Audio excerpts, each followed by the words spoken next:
係你可以寫落去得，譬如話唔使衝 keep quiet 咁。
Distinguished guests, ladies and gentlemen, the virtual Ideathon participants and respected judges.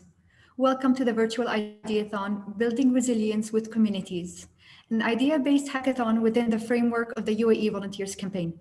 In the next 2 hours, each participating team will present the ideas they have been developing and working on during the Ideathon for their actionable solutions in response to the challenge that was revealed on Monday, 9th of November. The challenge was, how do we co-create volunteer opportunities that involve those with mental health issues to get involved in the design and delivery of services? Let us take this opportunity to thank the judging committee members who will support with their expertise to fairly and reasonably assess the team's efforts and processes based on an international judging criteria. Allow me to introduce our esteemed judges for the sub-theme, Volunteerism in the Mental Health Support Sector. Ms. Nicole Quirello, Executive Director at IAVE. Ms. May Cobb, Nonprofit Executive at United Way Worldwide. Dr. Sabrina Clark, Director of Voluntary Service at the U.S. Department of Veterans Affairs. Dr. Saif Ahmed Darwish, Community Medicine Specialist and Official Spokesperson at Emirates Public Health Association. Dr. Fatma Al-Hamadi, Senior Clinical Psychologist at the National Rehabilitation Center in Abu Dhabi. And finally, Ms. Yvette Take, Regional Manager for Business Development at ISEC. I would like to share with you now the participating teams who have worked tirelessly for the past 24 hours on the actionable solutions in this sub-theme. Chahari Nepal for Mental Health from Nepal, Young People Music Advocacy from Indonesia, Volunteering Matters from the United Kingdom, Helping Hand from Georgia, Agency for Volunteer Service in China, Voluntary Services Overseas, United Kingdom, Rosh Tova, Israel, and finally, Gemeinsam Leben und Lernen in Europa, Germany. Each team will have 5 minutes to pitch their ideas, followed by a 10-minute question and answer session from the judges. We wish all the participating teams best of luck. We will now call on the first team, Agency for Volunteer Service in China, to present for 5 minutes. And we kindly ask everyone else to please mute your mics and keep your cameras closed. Friends from China, please start. You have 5 minutes. Okay, thank you.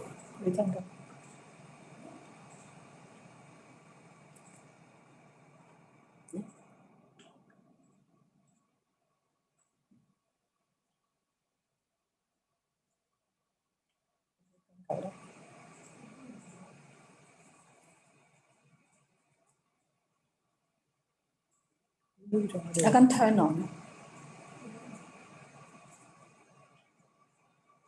So our camera is not on.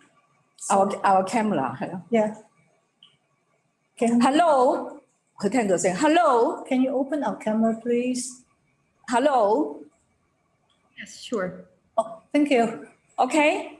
Yeah, okay, thank you. Okay. So I start now. Good afternoon, Ideathon judges, and hello, volunteer friends online. I'm Elsie, and this is Alice. We are from the Agency for Volunteer Services in Hong Kong, China. In short, we call AVS. Now, the PowerPoint showing the full team from Agency of Volunteer Service, and also show the project name. Alice, yes. What exactly is Roberto Recognition for Resilience? Yes. So our project actually involved 2 main characters. One is the high school students facing mental health issues, and 2, robots. And then also we have supporting characters, which are AVS, volunteers, IT experts, sponsors, and other people with passion. And our project involved innovative design competition using robots for 2 years. And then we collaborate with partners from different sectors. And we will have 10 high schools, 100 students in a competition. And then we will have 3 winning ideas with rewards of $1,000, $500, and $300 to be formulated into actual services. And our beneficiary include immigrant youth and also service recipients. For example, we will have the lonely elderly. estimated to be 1,000 people. Marketing plan, budget, KPIs, and the tool of cost-benefit analysis have been prepared. And then from the slide, you can see that on the left-hand side, we have our target group, the immigrant youth from mainland China, and they are being affected mentally. So their mental health has been affected. So with this project, our project Reconditions, we hope to achieve social objectives.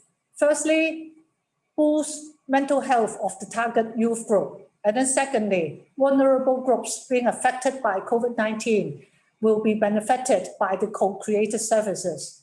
So as far as organization point of view, operation scales and then public awareness of volunteerism for resilience will be upgraded. So we also have long-term outcomes. So increase the sense of belongings and connectedness among immigrant youth with the society, and also changing the society's attitude about mental health. So Elsie? Wow, this is indeed a great project. I understand it is to be carried out over 2 years. The first year activities include formation of working groups and consultancy committee, judging panel, marketing and promotion, kickoff, and award to competition winners. At the beginning of the second year, we shall conduct an interim review and plan for the winning volunteer services, which will be completed within 6 months. Towards the end of the second year, we shall conduct an overall evaluation and plan for forward developments. We are confident that we will be the award-winning team of either form because this project is innovative, trendy, applicable, realistic, and appealing to our target groups and communities. And we gear to maximize the benefits which the immigrant youth could get. This morning, we received positive news from NEC Hong Kong that they are willing to collaborate with us in this exciting project. NEC will showcase their cutting-edge robot technology and empower immigrant youth to develop innovative volunteer services. So we look forward to the support of the UAE Foundation, IFE, and our collaborators. Turning the immigrant youth, community volunteers, and robots into recognitions of this project. This is the end of our presentation. Thank you. Thank you very much for our friends in China. I now invite our judges to ask questions to our team. Feel free to unmute your mics and turn on your cameras. Can I start with the question? Yes, thank you. Yeah, with you, Saif Darwish, I would like to thank you at the beginning for this interesting proposal. Actually, it is really amazing and eye-catching. I like the use of the technology and the robots, but why do you think it is innovative? Which part do you think it's like the most innovative part in your idea? Okay, because although robots is also familiar in Hong Kong, but it's not widely used, in particular in voluntary services. That's why in this part, we are glad that we got the sponsorship from NEC. So we will be working with them and they will have IT experts and then they might create a notebook in particularly for this project so that the immigrant youth that we select will be working together with this robot. But of course, the service they're going to create. So we are co-creating the volunteer services, applying the robot technology. I think to these immigrant youth, this is new to them. And even in the community, so far, there are not too much services, volunteer services, I mean, using robots. Okay? Hello? Clear. Yeah? Hello, I have a question for you. Yeah, Good morning. thank you. Yes, I would like to know how it is that you are going to determine who is eligible, the criteria for selecting the youth for your project. Okay, so now actually is we go through some invitation that is through the Hong Kong Education Department to the schools, high schools in Hong Kong, inviting the school to participate in this competition. But first of all, the school will recommend, they have a social worker in all the school, recommend this immigrant youth, we have already identified saying that they might have the mental issues, family or whatever problems. So it's recommended by the social worker stationed in the school to participate in this project. So they may feel they can form teams to create innovative volunteer service ideas, but applying the technology, the robot technology. So we will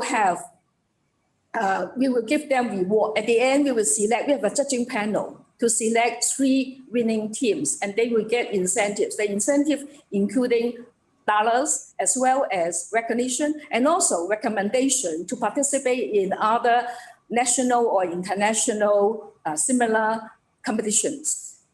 So this is how we select them. It's based on their creative ideas judged by a panel. Thank you. Okay, thank you. Thank you. I do have a question, and Yes. My question is, what do you think the main challenge with your project and how you are going to solve that in a manner of keeping the project running and not to fall apart? Okay, the main challenge is something new to us, all right? But anyway, I think we have a very strong base group of volunteers. We have 5,000 volunteers, and some of them are well talented and professional. We also have very good sponsorship from all our co-partners. And our partnership network are very good also. And then we also get good reputations about organizing volunteer service in Hong Kong. We have 50 years experience already. We are 15 years old this year. And so, and also we get good support. For example, like NEC, they already agreed to us this morning that they will sponsor. So we are sure that with all this support and our experience, our strength, we'll get the project running. We are confident.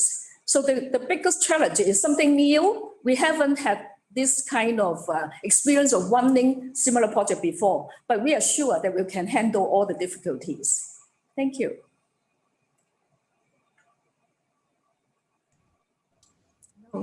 Could I also ask a question? Yes. I don't think my video, it can't be unlocked. Okay. My question is, can you just say a little bit more about the volunteers that are engaged? Who are the volunteers in this project? Okay, now the volunteers in the project, other than the immigrant youth, they are the participants. As we said, we will have IT experts. They are also working on volunteer basis. They are from this IT technology company. And then we also have our experienced volunteers. They have been working as leaders, as mentors. So they will be helping these immigrant youth to in the design as well as delivering of the service. We have very good experience in planning the service. When they create the idea, we will help them how to carry out the project. So these are our strength in the volunteer side in particular, and also with our partnership network and all our sponsors and supporters. Thank you. Mm.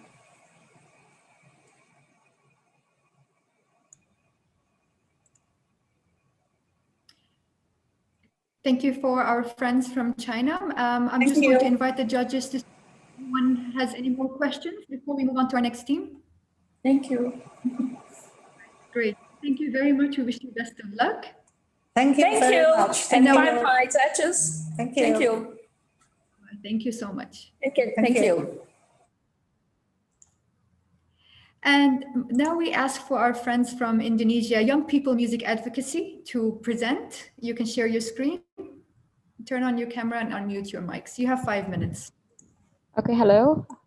We are going to share our screen.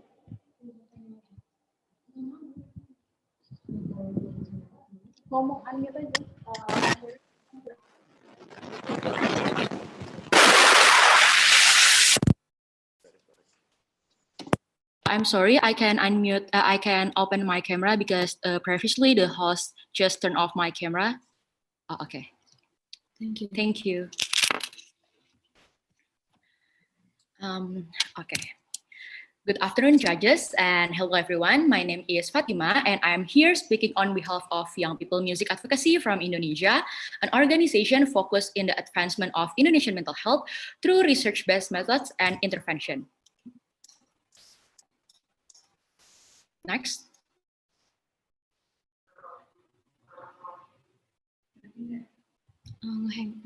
Okay, so our ongoing longitudinal research shows that Indonesian youth has been seeing an increase in the rate of anxiety and depression problem, reaching over 60% of Jakarta high school students, and our lack of mental health services entails the dire need for direct preventive and promotive efforts. Our idea here, YOMANS, aim to create community designed by and for youth, especially those with lived experience of anxiety and depression. And we're dedicating this program to improve the mental health awareness and combating the stigma through inclusive activity in a school-based settings. Next. Okay. Through training, discussion, and various activities, we're planning on using this approach in creating the school community for these high school students, giving them a safe space to share, grow, and deal through their issues together, while also empower them to be a mental health ambassador and directly giving an impact to the family, school, peers, and even the wider society. This will be achieved through our collaboration with the Ministry of Education and also the multiple experts in the fields of research, psychology, and also education. For a short-term goal, we're hoping to create a committee in at least 6 Jakarta high school, including at least 150 students as our ambassador. And by the second year, we are aiming to multiply the reach and also the impact. And in the long run, our goal is basically to build a youth mental health network that embraces the inclusivity and increasing the volunteerism towards awareness in mental health issue. This is our 2-year timeline for early stages of our program, and the success will also be quantified through multiple pre- and post-tests that measure the mental health condition and the awareness. We're planning to fully use the grant funding to support the program on its first years, and our expenses are mainly focused on creating and implementing the modules or activity in each school.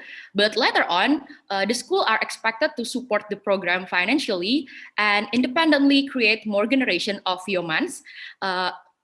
Create more generation of YOMANS mental health ambassador, and then we will act as an advisor and facilitator for this self-reliant sustainable community. Okay, despite the currently low involvement of youth regarding the mental health issue, we are taking the leap. We will become the pioneer, and eventually we will lead the community of youth in promoting volunteerism in mental health awareness. To highlight, what differs us to others is basically our inclusivity and sustainability. And since we're embracing the diversity and target the youth, we will help to shape the young, brilliant, and ever-evolving mind toward creating a better society and more sustainable future. Lastly, mind our minds, don't mind. Thank you. Thank you very much to our friends in Indonesia. I now invite the judges to ask their questions.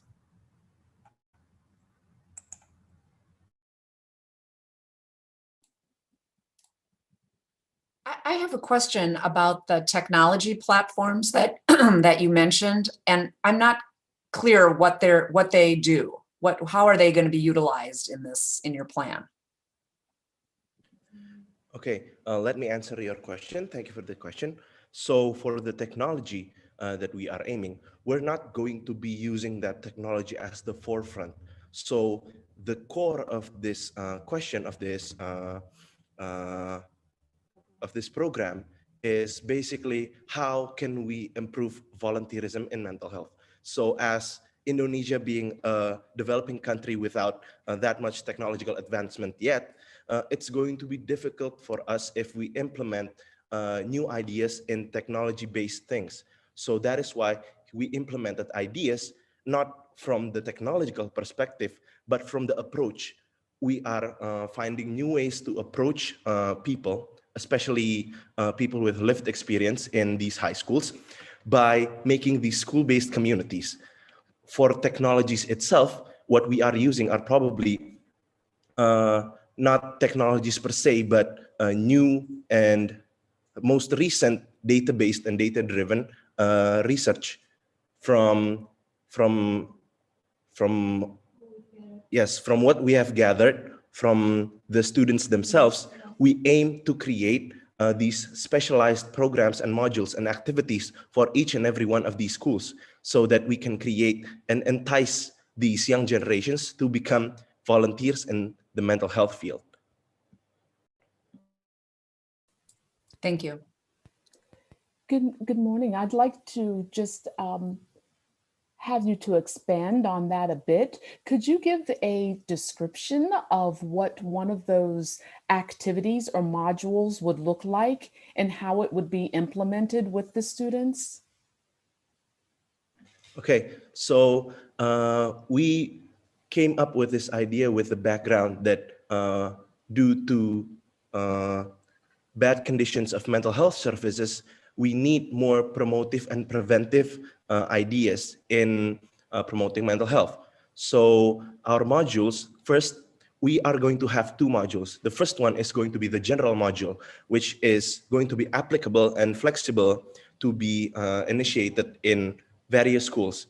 So this module is more of like what we're going to do, like psychoeducations, teaching them about anti-stigma movements, about what is mental health, what are these issues, and how can you manage and deal with them as an individual or as a group, and also by using these kind of extracurricular activities hand in hand with the school teachers, we aim to make these into like communities, like small mental health communities. So other than acting as self-support groups, they also act as mental health ambassadors for their friends and for their teachers and ultimately their families and their society. We plan on integrating all of our activities with other extracurriculars in the school, such as with music, of course, and with sports-related activities to prove to these children, to prove to these students that mental health exists in every and each aspect of our life. Other than that general module, we also plan to create a specific or personalized module for each school. So this is the part where we include them in our beginning to end process. We include them in the FGDs and the construction of these modules. So we ask them, we assess what they need.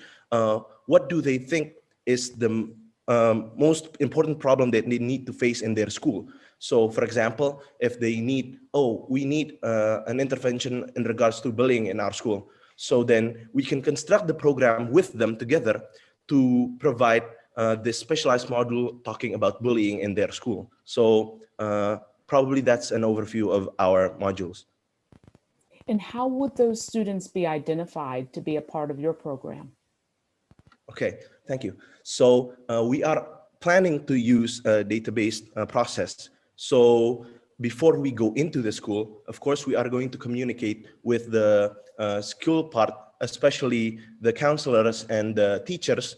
And also, other than that, other than identifying them from the school perspective, we are also going to use several psychological measurements, such as measuring their psychological distress using, for example, Hopkins symptom checklist to measure their anxiety and depression. And by using these psychological tools, first we can identify those who really need, those who are the main target of our program, even though it is not only exclusive for them, but they are our priority. And also, we can do this to also evaluate our program to see if this program helps them in improving their condition and also their awareness later on after they have been a part of this program. Thank you. You're welcome. I have a question here. Although it's great job you did, guys, but I want to ask about the sustainability plan. Okay. As I see, how can you elaborate more about your sustainability plan? Right. Thank you. For the sustainability, because we are aiming to make a school-based activity, the main effort is going to be in starting the program. So we are focusing on pouring our funds into the first year of our trials to see if this program can be implemented in these schools.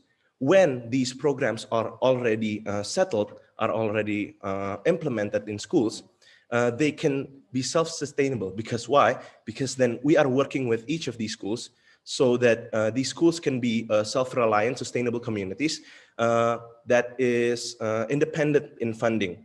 Because the activities that are aimed to do for each of these communities are actually fostering the small circles of communities within each school. So for money, because this is also a volunteerism act, a nonprofit act, we aren't revenue generating the program. So we aim to initiate these within each school. And after the main program, the 2-year program has ended, we plan on being more collaborative with the Ministry of Education, with our Ministry of Education. We hope that, and we plan that by using these 6 schools as examples, other schools in the region or even in the country will see that it is important for them also to pick up this program. So we are moving, we are marketing or pushing our program through the collaboration with the ministry. And also, as we have already researched with the ministry, there is an increase of teachers' care and attention towards the mental health well-being of their students. And the research is still ongoing, but that only proves that these teachers are currently now more engaged in the mental health well-being of their students. So that is why we think that the self-sustainability of our program would be secured. We have time for one more question.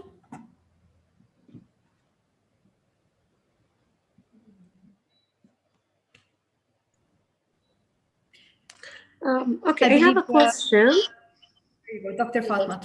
Yes. How would you work with withdrawn participants, especially that with mental health, we have frequent relapses with some certain disorders and some mental health issues. So what's your backup plan in case of a huge number of withdrawn participants? Right. Okay. Thank you. So our main focus here is lived experience in each and every aspect of our program, not only in the participants, but also in us, in the elaborators of this program. So what we aim to do is first how to reel them in is other than personal approach and with going hand in hand with the teachers and counselors, we also plan to move into a more personal narrative perspective by showing them that, for example, I have lived experience in anxiety and depression, and by doing these kinds of things, by doing these support groups, by being more open about my problems, by promoting my problems to others, it can not only help me, but it can help others. So that is our main selling point. But for those who are withdrawing, so this is why we are not only focusing on those with problems. This community, we aim this not to be only exclusive to those with these problems, but also for people, also for the students who are probably not having these problems, but are also caring about their peers. As we know, youth, especially in the adolescent age, is really based on peer-based support. They think that their peers are an important part of their lives, and also even though they are probably withdrawn or they pull away from their society, it still shows that peers play an important part in their life. So by settling in these communities in each and every one of these schools, we hope that not only we plan on pulling them back to the activities, but it's going to come from themselves. It's going to come from their peers. It's going to come from their own friends. So we hope that it helps them more. We also have worked and are going to work with mental health professionals, such as our country's organization of clinical psychologists. So if they have relapsed, if they have time. Thank you very much Yes. for your presentation. We have to move on to our next team now. Thank you, everyone. Thank you very much. And now we move on to Shahade, Nepal for mental health. Please feel free to unmute your mics and turn on your cameras and start sharing the screen. You have 5 minutes.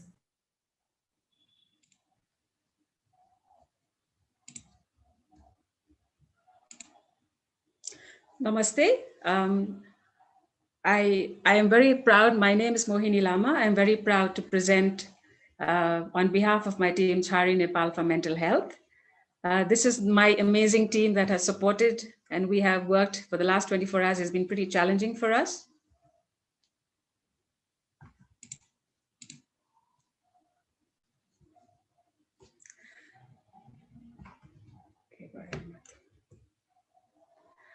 Our project is imagine a life without a mobile phone.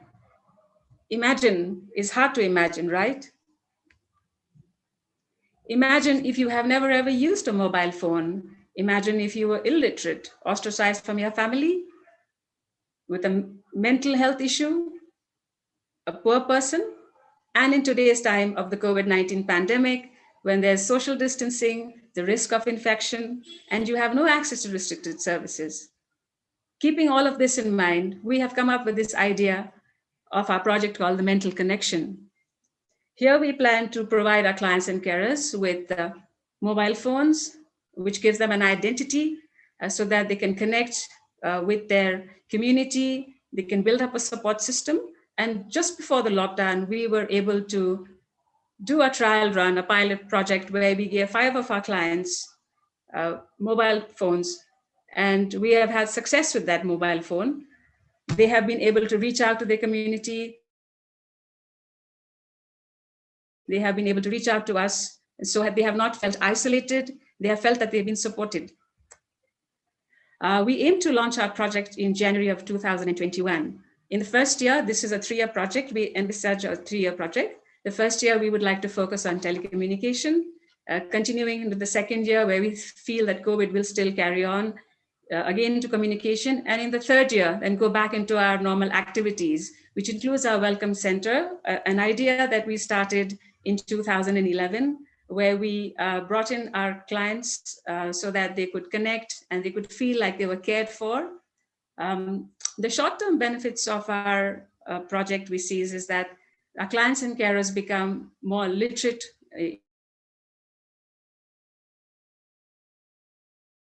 in the use of mobile phones.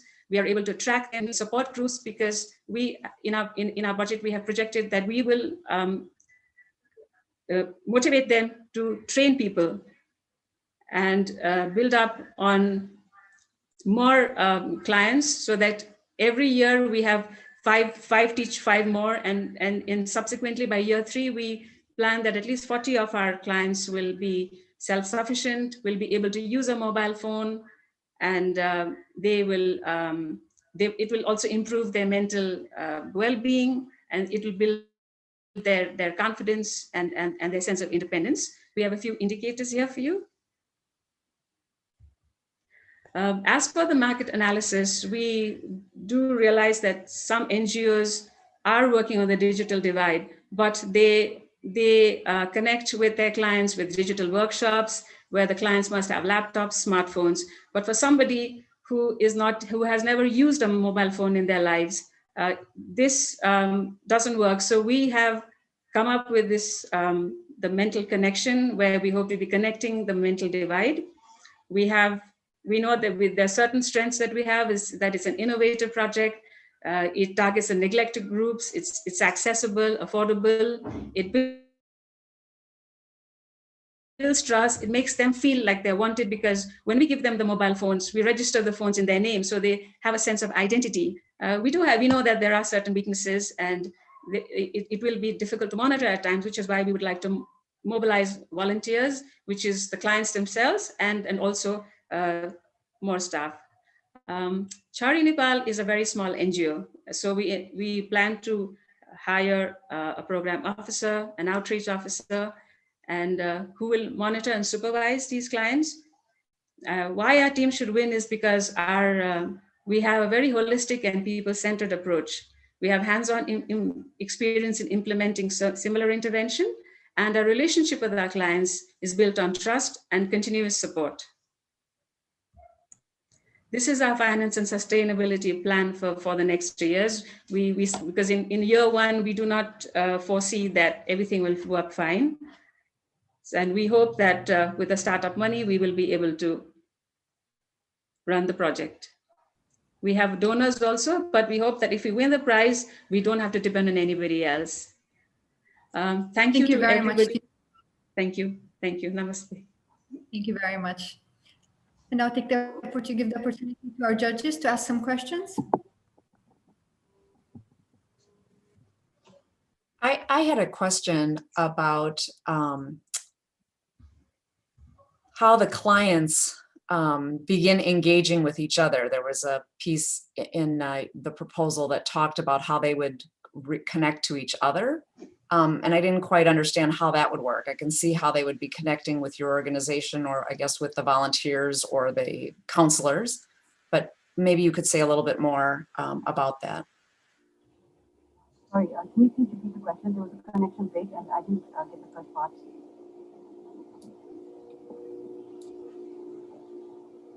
I'm afraid, Ansu, we could not hear you. If you could just speak up. Sorry, I was just saying I've missed the first part because of the connection break. So I would like to request you to repeat. The first part. Ms. Nikop, can we ask you to just repeat? Sure. My question was about, there was a reference made to the clients, the people that will be getting these phones, that they'll then begin to contact or connect with each other. And I was curious, how would that work, or how does that happen? So actually, this is based on the pilot that we actually done for the past 6 months. The way they would connect is use those mobile phones in order to talk to the friends and connections that they made. For example, Chari's been active for the past 97 years. So already pre-COVID, we had a welcome center where people and the clients could come and get to know each other. And after the COVID lockdown and the pandemic, social restrictions, etc., they've been isolated in their homes. So because in order to answer this isolation, by giving them mobile phones, it is not only the contact that they're in contact, but also we provide the contact numbers of all people that, the friendships that they've made. So we see and we found out that actually this was unintended, that they were actually calling each other friends as well. So in this way, they were building and connecting to each other and also Thank you. Ms. May, was that understood for you, or would you like another team member to summarize? Was the sound okay? I was able to hear. Thank you. I have a question here. Can I go? Yes, please, Dr. Saif. Yes, you mentioned here that you will depend in the second and third year about the fundraising and donations, but it is not clear how the marketing plan will be there. In the proposal, it was mentioned that you will use social media in the launching, but what about marketing plan? What you will be doing to market this great initiative? So the way we've actually planned it, and maybe we'll come to clearly was that. Unfortunately, the sound is not clear. Sorry, is it clear now? And so I'm afraid your voice is a little bit unclear. Maybe your colleague Mohini could help with it. Okay, maybe would you like to try?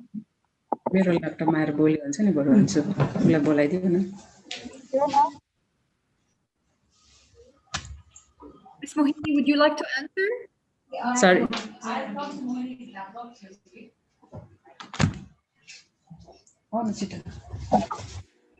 Okay, sorry.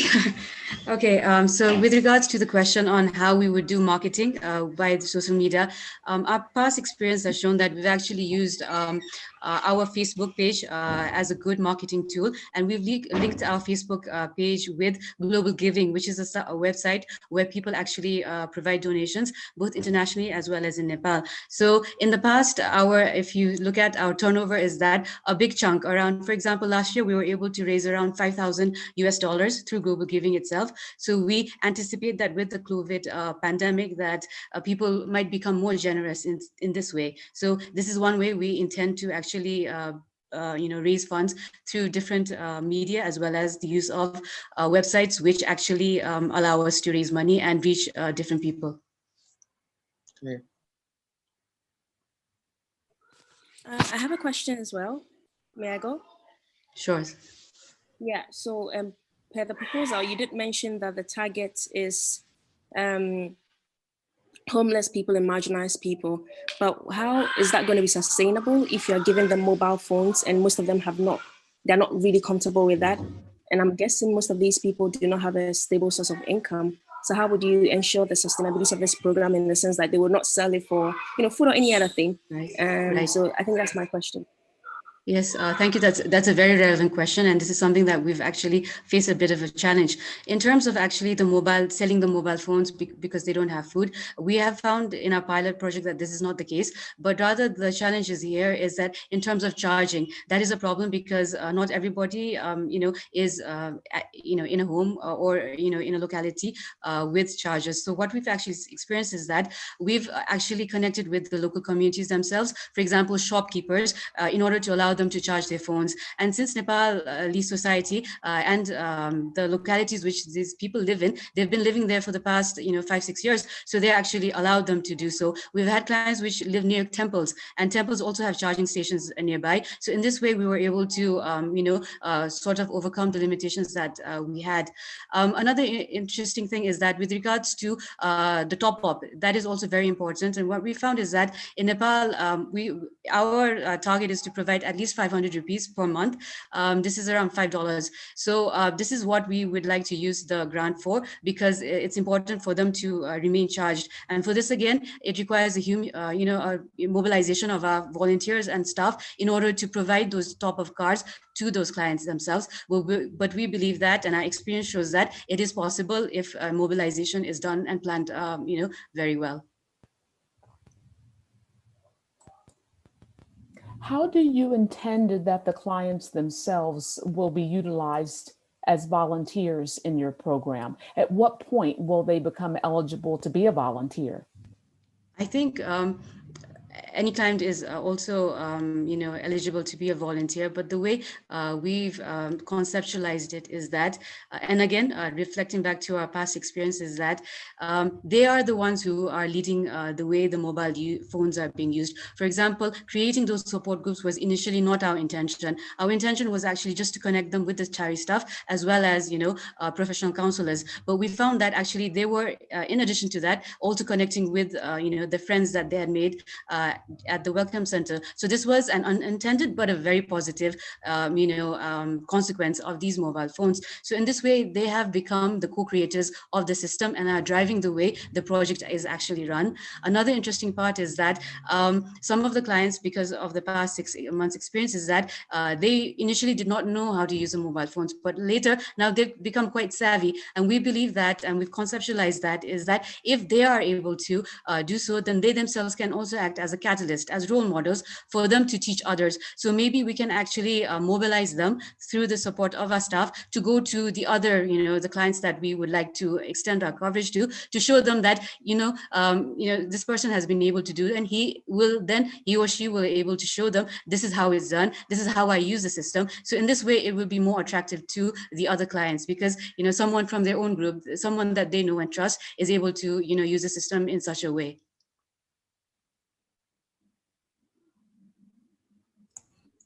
We have time for one more question.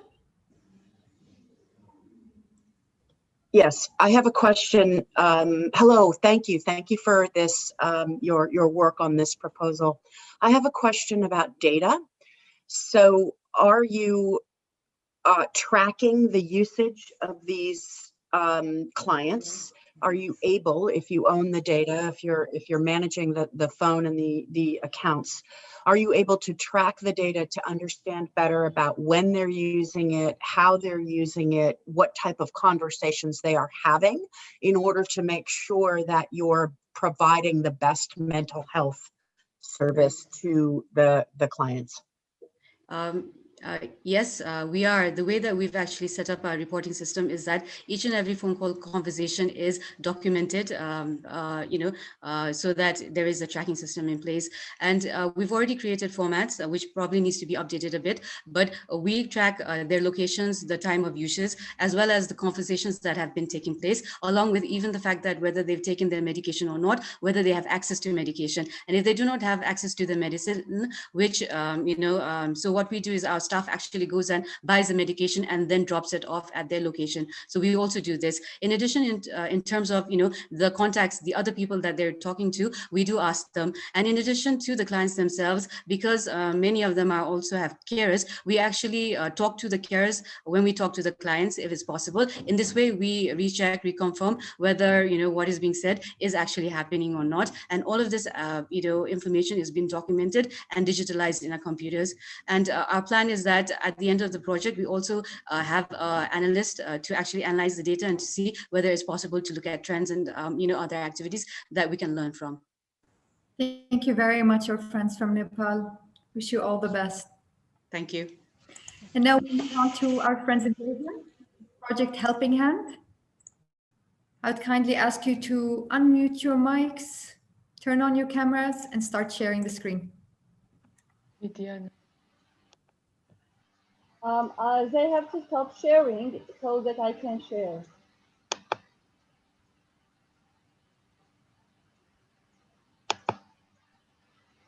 I can't share my screen because. Can we ask you please to stop sharing screen?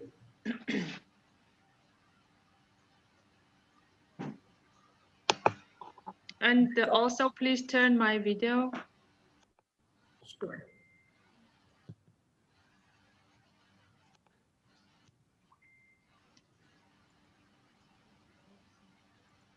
You have 5 minutes. Go ahead. Gamar Joba.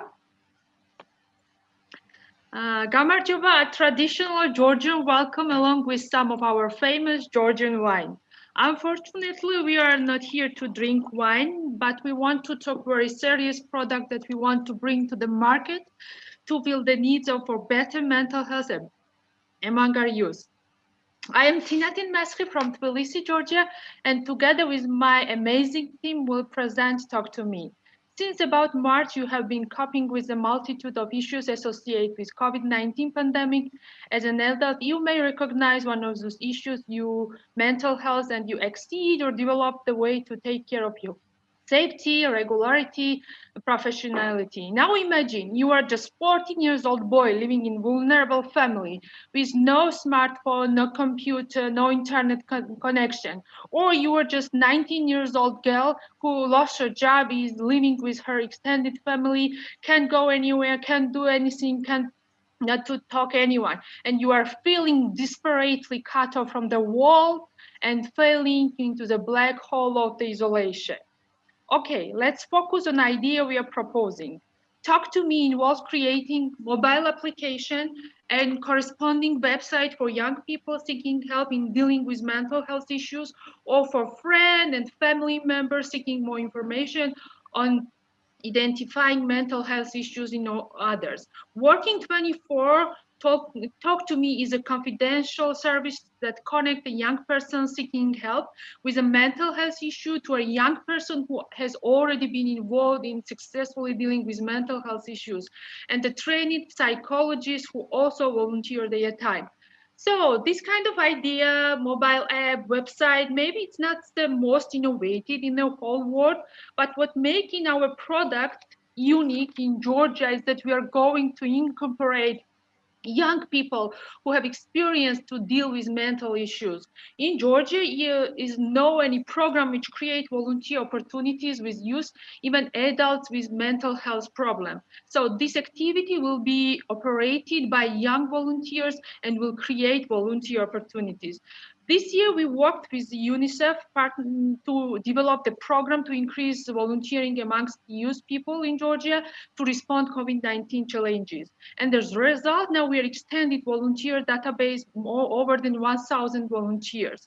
So they are experiencing developing and implementing their own projects across the country area in the interest. It can be, for example, animal, art therapy, mental health issue. We are going to involve those people in our project, and then through we will figure out our ways to get clients to benefit from using our service. It's completely concentrated reached young people and how it modified to serving young people. Since we gave proposal yesterday, we continue our research and we found that one program is psychologist department where students are offered consultation by graduate students. Our intention are to work with them as well as we're partnering with other state agency to make sure to have good support from professionals. We will work with professional psychologists, and with their involvement, we will set up standard for the program. So your client, you feel lonely, looking for talk, you can have mobile application and talk to me. The person, for example, 14 years girl, wants to talk. They can talk their peers, trained psychologists are mentoring and suggested providing how to respond to them. How we do scale it up, the program, we thought a lot about it. We already done small research with our volunteer during the Ideathon. We got feedback, amazing feedback from them. We need to bring new volunteers from those who benefited from our services. This is dynamic idea, and I was thinking this is dynamic process. We are not saying that it will be the same service after 2 or 3 years, but we can say that service should be continued. Right now, we are focusing on young people, but it can be addressed in the future, adults, elderly people, and so on. We often think of young people are the most resilient in a society when they are upheavals. They mostly are, but sometimes they need trusted, confidential help specific to their age group.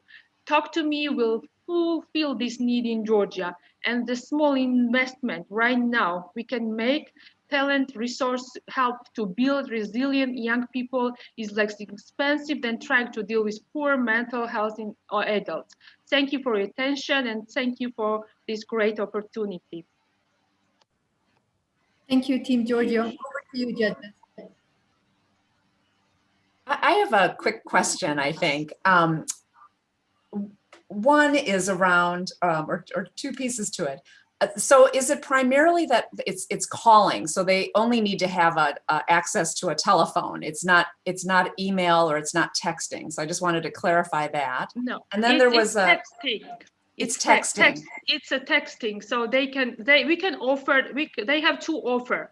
They can text as a confidentially, and they will do some screening and registration. But in case of emergency, they can call. Okay. And then the second question I had, there was reference to a chat box operator. So can you say a little bit more about the role of this person? Can I say it first? Okay, I'll answer it for my team. So we were thinking that for chatbot operator, it will be kind of like cooperation with psychologists, the patient or for mental health issue. This is our volunteer already, and a client, let's say. So the psychologist will be sitting and getting everything that client is writing. So she or he will come up with ideas, what can be answered, what can answers can volunteer send. And then those answers will be sent to volunteer, and this volunteer will decide upon which, let's say 4 answers. He will decide which answer is best to give to this client. So it will involve this person, our volunteer, to overcome their own problems as well as help others to overcome it. Thank you.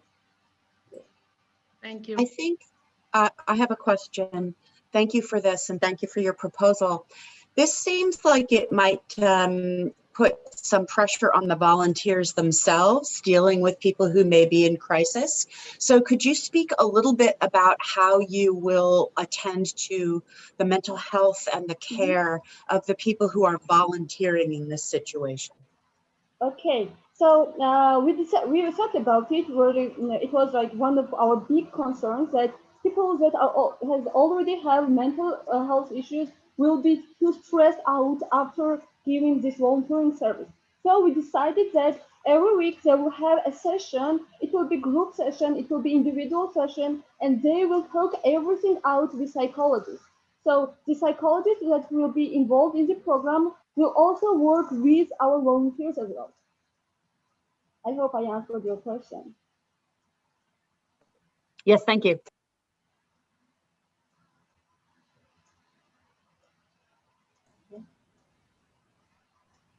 Any of our other judges would like to ask any questions to our? I do have a question. As you are targeting minors and youth people, how would you consider consenting them and keeping their information confidential, especially that you are working behind the screen with them? Do you mean our clients or do you mean our volunteers? No, I mean both parties, volunteers and clients. Okay, thank you. So we were thinking that our volunteers would be 18 and up, so they won't be like officially big ones, like older. So and about our clients, we were thinking about this confidentiality, and we went through some research, and we talked with some IT people, and we are. Tika, can you elaborate on that part, please? Oh. Tika? Yes. Yeah, how we decided to keep confidentiality of those of our clients. So for sure we will secure confidentiality, and we will consult the specialist, and we also consult the state agency who are like working on this issue. So we will involve IT specialists, and we will involve security. We will consult the people who are working on this issue in the state agency as well. Yeah, it was on the concept of working on it. Not because of like finance. We didn't have some knowledge.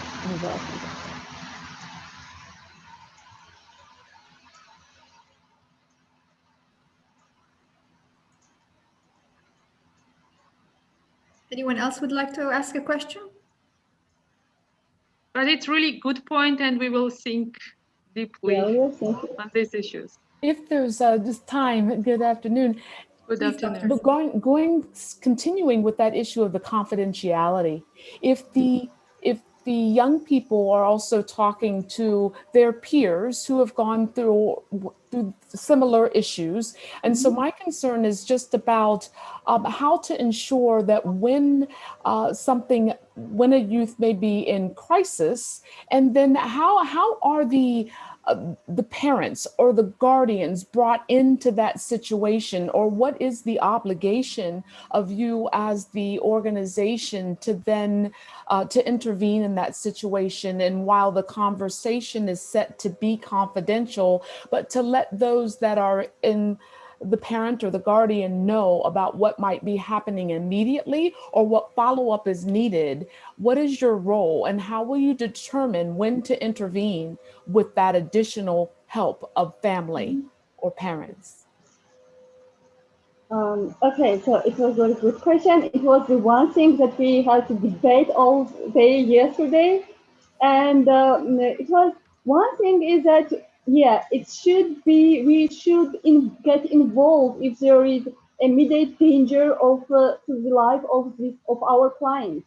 But we, as I said, that we were talking to some IT people, specialists, and deciding if we can find out address of the person by mobile phone if they download it. So we were going like that, but we haven't really thought about involving parents, because if we are saying that it's confidentiality, we are saying that you can talk to me, I'm your peer counselor, so you can talk to me, and the main problem was that they couldn't talk to someone else, so they came to us, they came for help that we could provide. So because we are working with like this cycle is psychologist plus volunteer plus client, we have psychologists that can work with this person. It could go separately. Psychologists could give good answers to our volunteers, and this volunteer will decide which answer to give. But both of these four. Yeah. Can I also add, please? Thank you, Anna. So we also consult with developers and with Ministry of Affairs, and when they upload the application, like Talk to Me, there will be the screening, and the program which will be like installed for this program. It's all ask you. There will be questionnaire which ask you and identify the location and the contact number. So in case of emergency, they can be referred to the Ministry of Affairs, which are dealing with this issue in Georgia. Like, for example, if there is emergency of kind of a message from this about the suicide, it can be like just referred to the Ministry of Affairs, and as developer consulted us, the application itself, it can be developed in the way that it give us the location of the person and also the contact mobile contact number.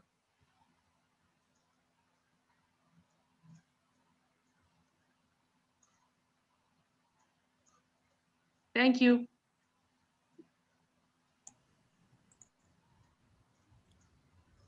Thank you very much, our friends from Georgia. There's still time for one more question if someone has it. All right, well, thank you very much. We are now going to take a short break, after which we will continue with the remaining teams. We will meet back here at 5:15 p.m. UAE time, which is about 13 minutes. Thank you very much. Thank you. Thank you very much.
Welcome back to the virtual Ideathon. We will now continue with the pitches, and up next is Voluntary Services Overseas from the United Kingdom. Please go ahead and unmute your mics and turn on your cameras. Thank you. When was the last time you saw your elder brother cry? When was the last time you saw your elder sister cry? According to WHO in 2016, 70% of the suicidal deaths in Tanzania were all for young men from the age of 15 to 29. In Tanzania, we don't talk about mental health issues because of the stereotypes surrounding it, because it causes stigma and discrimination in our community.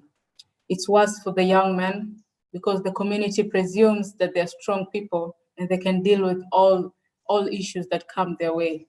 This is why we are going to deal with young men in this project. VSO deals with issues, uses the Volunteers for Development approach, where it works with youth to bring change in their community. My team and I are part of the volunteers that work in the community level and are part of the 25,000 youth who have made the network of the National Youth Engagement Network in Tanzania. With this, we're going to use the volunteer network. We're going to use the volunteers in the network to project to bring change and change the narrative of the mental health issues in our country. We're going to do this in different phases, where we are going to incorporate, choose young volunteers in the National Youth Engagement Network. We're going to use 100 volunteers that are going to be trained and taught about mental health issues by mental health experts. The volunteers will then collect data on mental health issues in Tanzania. After the data collection, the volunteers are going to go and do the social media campaign and radio campaign so that they can communicate and reach the people on social media and communicate through the radio to the communities and get their views, their stories, and take on mental health issues in Tanzania. After the campaign, the volunteers will go to the community level and live in the society. They're going to intervene with the people in the society. They're going to introduce sports so as to create a safe space for the young men in the community to open up and talk about mental health issues in the society. After the process of opening up and talking through conversations and meetings, we are going to choose at least 100 young men from the community who are suffering or who are going through mental health issues in their lives. These young men, we're going to take them through capacity building. We're going to bring in mentors. We're going to bring in mental health experts who are going to teach them, who are going to train them, who are going to mentor them about these health issues in our country. Also, we're going to bring in mental health ambassadors who are going to testify, who are going to relate, to tell them how they overcame the mental health issues they went through in their lives. This will be able to make the young men who are having mental issues in the society to relate with the people who survived the mental illness or the mental issues they went through in the society.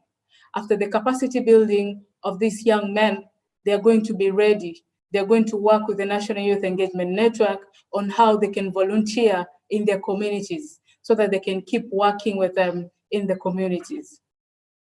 After the volunteering, after the National Youth Engagement Network leave, therefore it's going to be sustainable because the young men in the community will keep working with them, will keep working with the people in their community. Also, the finances that we are going to get are going to be used in making our National Youth Engagement Network inclusive of the people living with mental health issues. Thank you very much. This investment is going to be used to reach 100 young men in the community who will help us create a safe space for our sisters, brothers, parents, and others so that they can get a place to talk to, support whenever they need. Thank you very much. Thank you to Voluntary Services Overseas.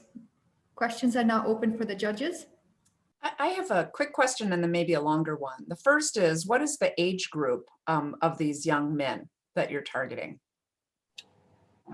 We're targeting the age group of 18 to 35. And then when it seems to me that the men are already part of the network. So these are people that you're already working with because they're part of the National Youth Engagement Network, right? Yes, we are working with the members of the National Youth Engagement Network to get other 100 men who are living or who are facing mental health issues in their communities. So at least each one of the volunteers should at least get one man who was facing mental health issues in the society, so that they can bring them in for mentorship and help. And later they can also volunteer as the volunteers are volunteering in their community. Okay, I understand. And then the connection to sports. Yes. Can you say a little bit more about, I mean, I understand that, but what might that look like? If you could just sort of explain that. Okay, for sports, we're going to go into the community and introduce sports like football, because we are targeting young men. So we will introduce football leagues in the communities, because we're going to cover 3 regions in Tanzania. So each region, we're going to introduce like a football league, and we're going to have competitions so that we can create a safe space for conversations, and the young men can be able to open up and realize and talk and know more about mental health issues. Also, during the data collection, we're also going to target to get to know other sports that people in that region are interested in, and we're also going to incorporate the sports in the community. Thank you.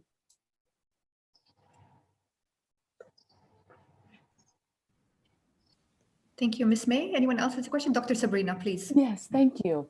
I understand the outcomes and the impact. They seem pretty clear to me, but what I don't understand is how you will calculate that understanding and awareness has actually increased. How will you measure that? And also measure the mental health and well-being of the young men, that this has improved or increased in some way? So after the safe space, we're going to conduct a CAP survey so that we can get the general idea and be able to identify what the young men think. And from that CAP survey, that's where we can be able to choose the people who are ready to be mentored and be nurtured into surviving from the mental health issues and further be volunteers in their communities. So we're going to use CAP survey in identifying them and measure the change.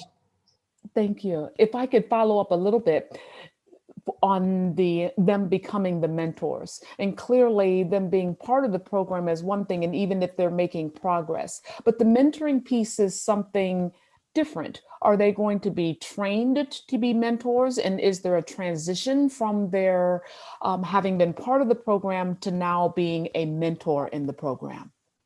Yes, they're going to be mentored, and after the mentoring, the National Youth Engagement volunteers are still going to be with them after mentoring and work with them and teach them about volunteering and show them the ways of volunteering and teaching them how they can give back to their community. So after the mentoring and when they're ready, the National Youth Engagement Network are going to teach them how to volunteer in the communities. Then they're going to be with them in the first phases of volunteering. Then they can now leave them when they're ready and very equipped to participate and volunteer in the community. Thank you.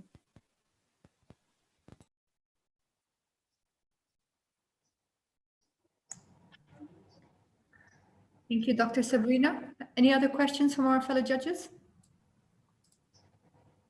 I have another. If no one else has one right now. You mentioned the crowdsourcing and the possibility of selling the program to the private sector. Can you say a little bit more about each of those? Okay, thank you. I will invite my teammate Mohammed for further clarity in that question.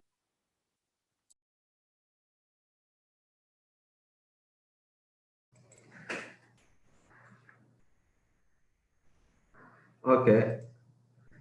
I just want to talk on the crowdsourcing which you talked about. Okay, we will try to raise funds by using the local community crowdsourcing. After being implementing our project for some time, and you talked about also selling the data.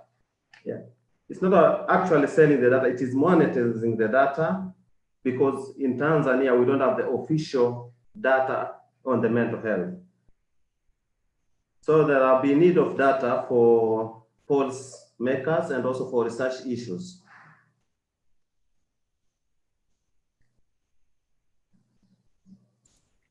Could you just say a little bit more about what part of the sustainability plan was that, or in the financial plan and revenue, was that resources would be you'd be getting from the private sector? So what is it that you're selling to the private sector? What is it that they're investing?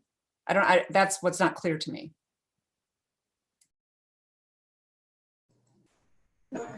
Hello? Hello? Can you hear me? Yes. I can hear you. Please go ahead. Okay, on that part, first we'll use the partnership on the financial part. With the partnership now, we'll save some spending.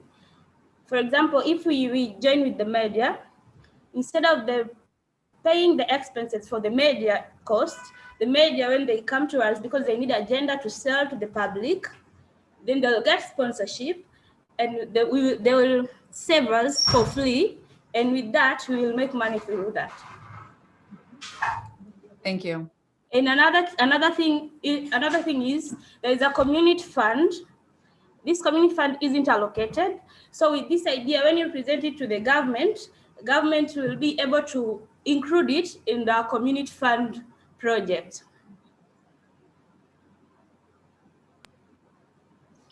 Thank you, Stella. Thank you. We have time for one more question. I do have a question. Stella mentioned, I don't think it was Stella, you mentioned that you'd sell some data. What sort of data are you talking about? Is it the personal data of people or outcome of research that you may have done with these people? So by data, because we also works with 400 private sectors, private companies.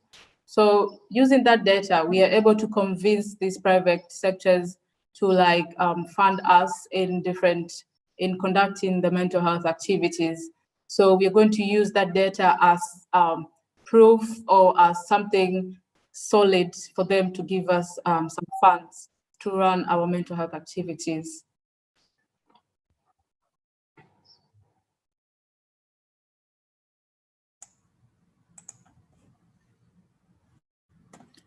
Thank you very much, team from UK. If there are no more questions, we can move on to our next team. Thank you. You can stop sharing your screen now. Our next team is from Germany, Gemeinsam Leben und Lernen in Europa. Please go ahead, start sharing your screen, turning on your videos and your microphones. Hello, everyone. Could you please allow me to start the video? Yeah, now it's gonna work. Thank you very much. Share the screen.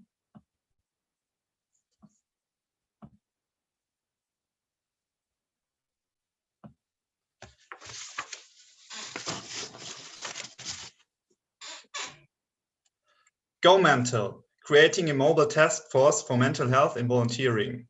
This is our answer to your challenge.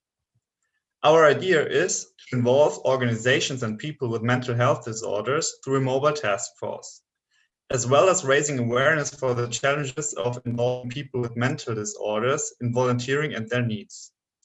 We want to consult strategic partners with regard to including people with mental health issues into their daily business. And we want to recruit people with mental health issues to do the consulting. During our research, we found out that people with mental health issues have 20% more missing work days within 2 years than healthy people. every third person in Germany suffers from a mental disorder during the course of their lives. In our region, that would make roughly 80,000 potential participants. Why should our organization do this project? We are an NGO in rural Eastern Bavaria in Germany, working to promote equality, social justice, and diversity. Our main target groups are socially disadvantaged people. During our work, we became experts in professionalizing volunteering.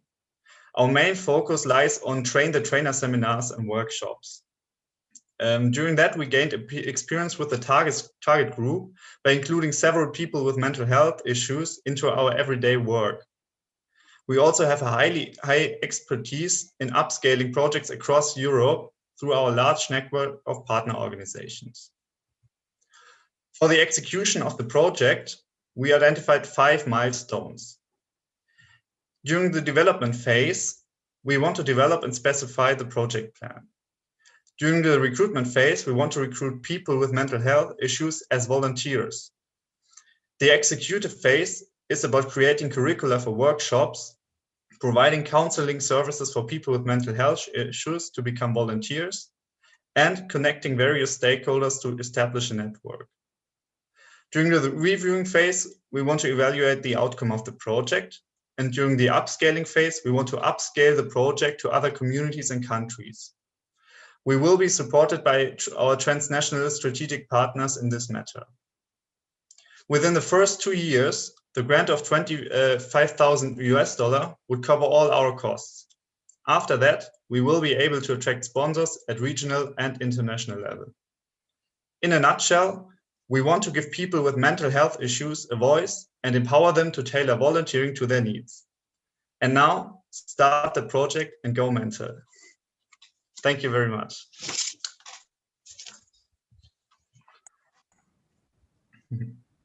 Thank you, Team Germany. Open the floor now to our judges. I have a question around how you're going to be identifying and recruiting the individuals that are suffering from mental health issues. Our plan is to build a large network of collaboration partners, such as psychologists or other partner organizations who have people with mental health issues in their volunteering expertise. And we want to that these people come to us and ask for to be a volunteer at our expert team. We have identified some mental health issues. In the first place, depression or anxiety issues, addictions.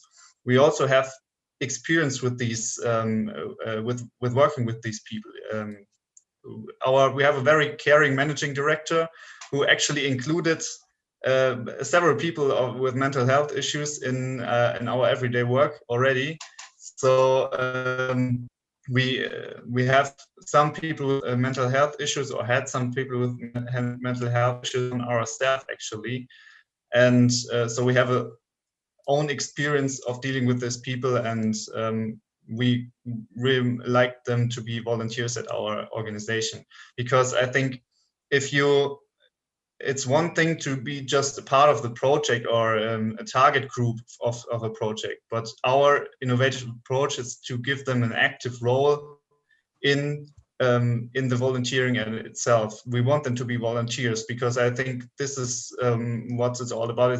It's about building self-confidence and having self-value. And I think if we put them in the driver's seat, this is going to be very good and innovative approach, I think, for our project. Thank you. Mm-hmm. Thank you, Philippe. Thank you to you and your team. I just have 2 questions.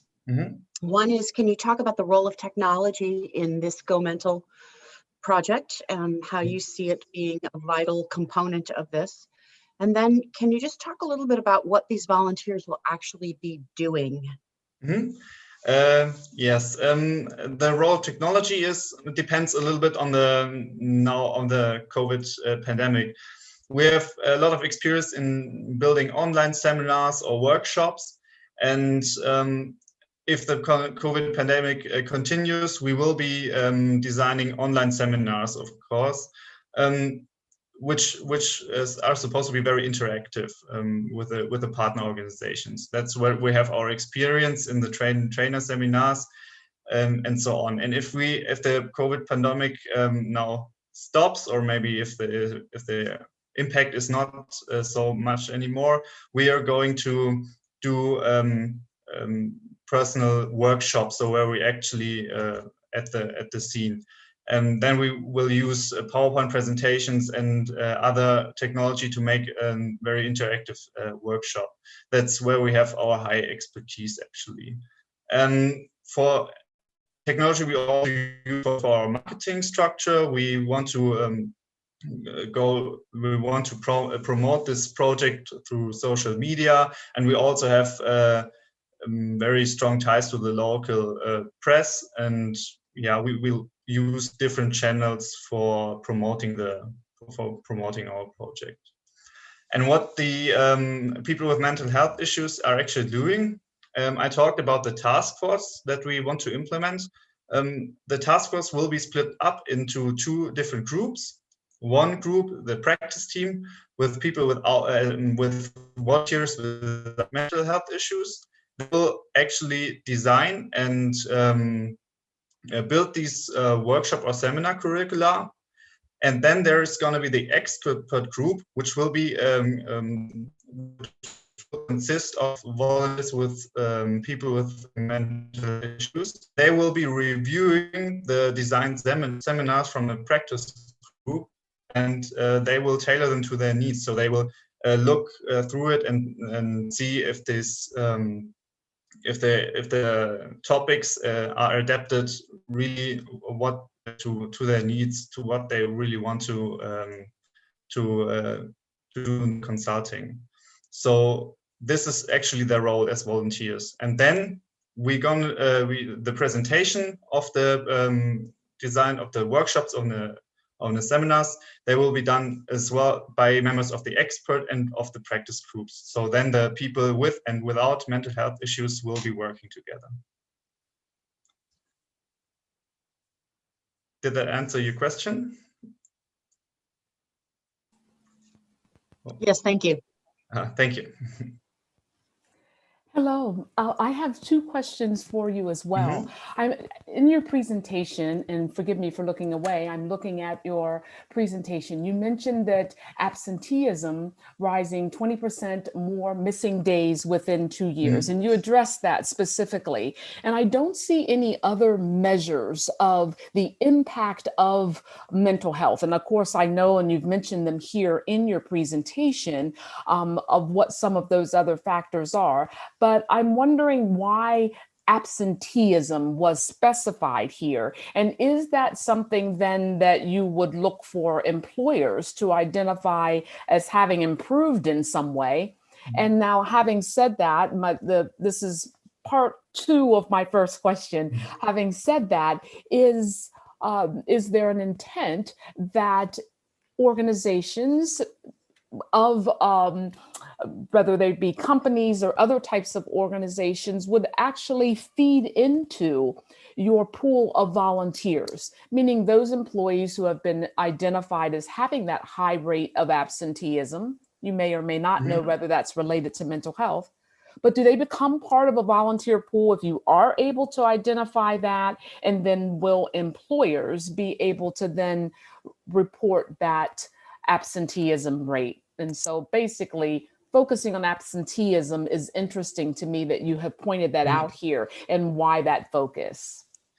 Well, first of all, obviously, if the problem with people with mental health issues that they don't have, or for example, if you take depression, they have a low self-esteem, they have a low self-value, so they don't really believe in what they're doing, and maybe they won't even start searching for a job or anything. So then you have 100% absenteeism.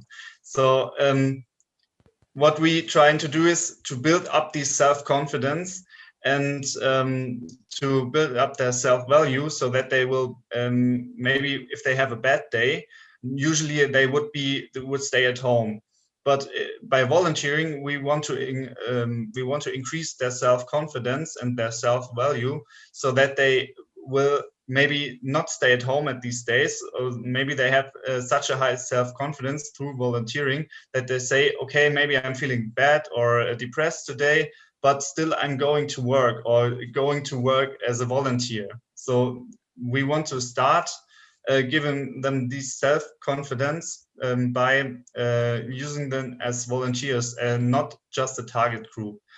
And I think if this is achieved, then the whole entire society will profit, because if we really improve their situations, then they are potential employees at the job market. So this is what we aim to do. We will evaluate this project by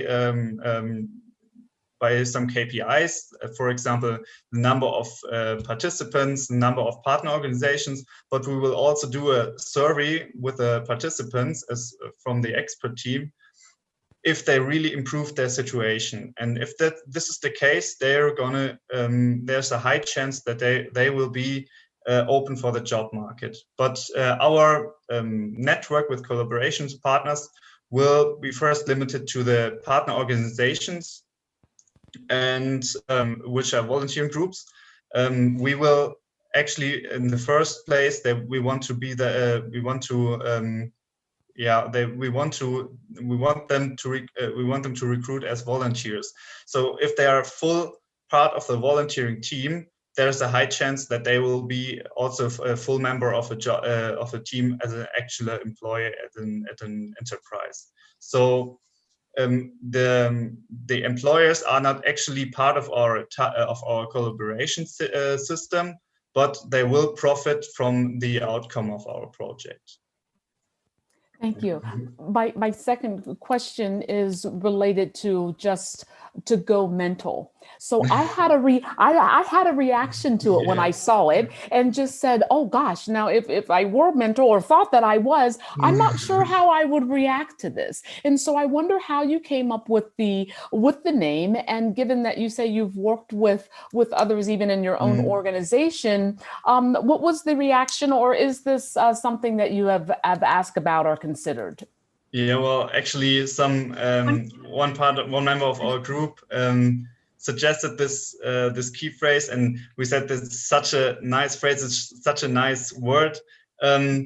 We're targeting firstly German people, of course, in our region, so they won't know the exact meaning of it. But I think even if you know the exact meaning of it, the English meaning, I think it fits, because when they really are part of the expert group and part of our task force, they could build self-confidence, as I said before, and maybe they will really build this self-confidence and will be really on a high level. Maybe they will have a lot of fun doing this work. And I think this only affects them, the expert team, but also every other people with mental health issues, which will profit from our project through our indirect approach by being volunteers then at our partner organizations. So I think maybe this fits really fits. Okay. Thank you so much for your lovely presentation. Thank you to our judges. We move on to our next You're very welcome. We move into our next team from the United Kingdom, Volunteering Matters. Please go ahead and share your screens, turn on your cameras and unmute your microphones. You have 5 minutes.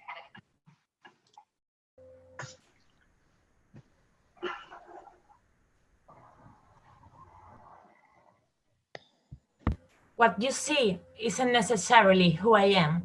I grew up in an abusive household. I'm sorry, I'm struggling. I'm Ron. I can't love anymore. I always have to be a man. I hide my pain with a smile. I'm a survivor of sexual abuse. I'm afraid that my panic attacks will come back. I self-isolate with my abuser.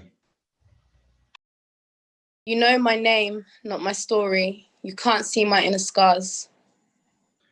These are just a few of the unheard stories of young people in our community. We are Volunteer Matters from the UK. We are a diverse team of Europeans from Greece, Spain, the UK, and Germany, which means that we offer something unique. Our project is called Ambasnet. Ambasnet is a program which uses storytelling as a tool to challenge the stigma around mental health. Our project's aim is to make the change to how mental health is tackled in education and society. You may ask, how are we going to achieve this?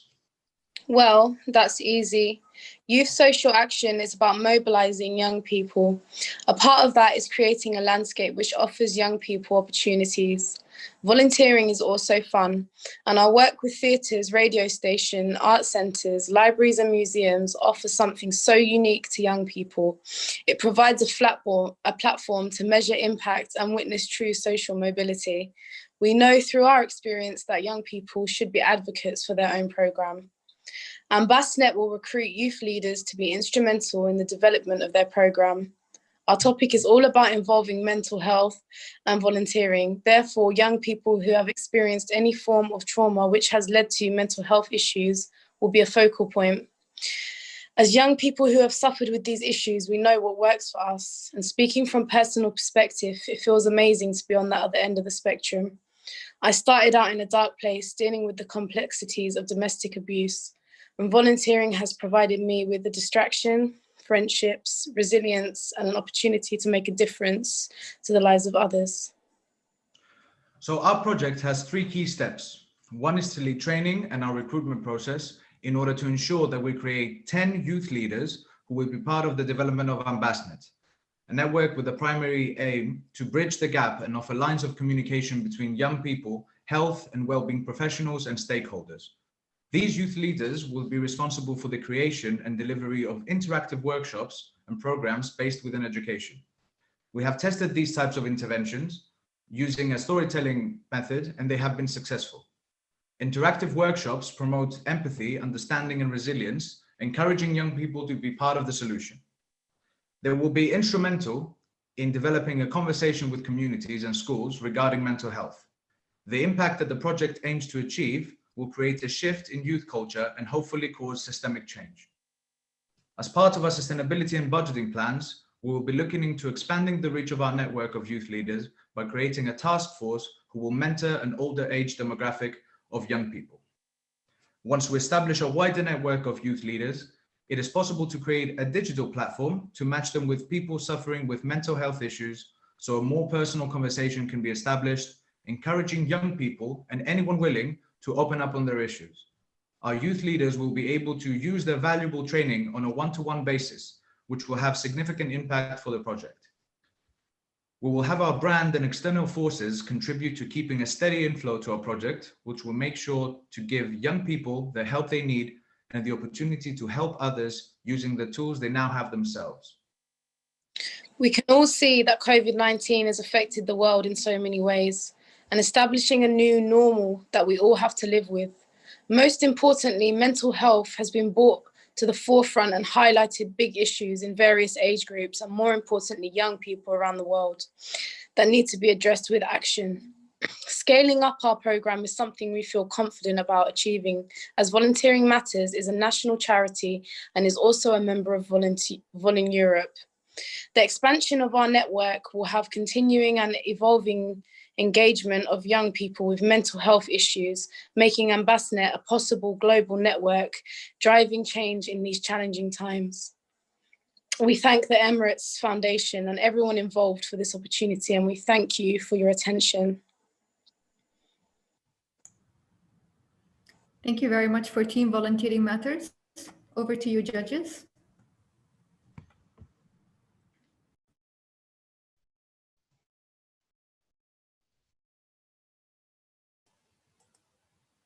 Well, I'll start. Good evening. I am very interested in storytelling, and it's something I really believe in as it pertains to being therapeutic and very impactful, particularly with young people. But my question is, I did not hear mention of this being therapeutic storytelling or related necessarily to narrative medicine. And so I wondered what your therapeutic approaches to storytelling would be for this population. Thank you for your question. I can answer this by saying that there is a therapeutic element for the young ambassadors that will be trained that have faced mental health issues to be able to empower themselves by using their personal story to share with other young people and create a conversation that will essentially be an open space for the young people that are being told the story to open up about their own issues. So this conversation is a therapeutic aspect of this narrative storytelling. Thank you. What about, I have a question here. What about the use of technology? So we talked about that once we establish our youth network in a local level of 10 youth leaders who will be trained in collaboration with services that will provide safeguarding training, collaboration training, storytelling training to be able to share their story with other young people, we can expand this network of ambassadors and youth leaders to a digital platform, which will basically be a simple a personal chat application that will connect the ambassadors that have been trained and they have their own stories in the respective categories of mental health issues to other people who share these mental health issues, and they can be connected and either share resources that will be provided from our collaborators, or just a simple personal open conversation in regards to mental health issues. And so in the beginning, like of the project, the 10 ambassadors will not be using these platforms. No, this is part of our sustainability plan, our long-term plan. We want to first establish that network and create a pattern of how things will work in terms of how the storytelling works, how this narrative therapeutic process operates, and then the digital platform will essentially be the scalable part of our plan. Once we establish not just the 10 will become 20 and so on, we can then create a digital home for them, a place where everyone can reach them and speak about their issues in a personal way.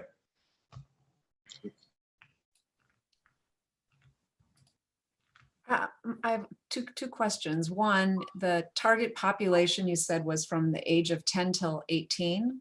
And so I guess I caution around the younger age children being on any type of digital platform yes, in the future. So one, and then two, can you say a little bit more about, you referenced these interactive community challenges. Could you give a good example of what you mean by that there's going to be 3 of these a year or something like that? Could you say more?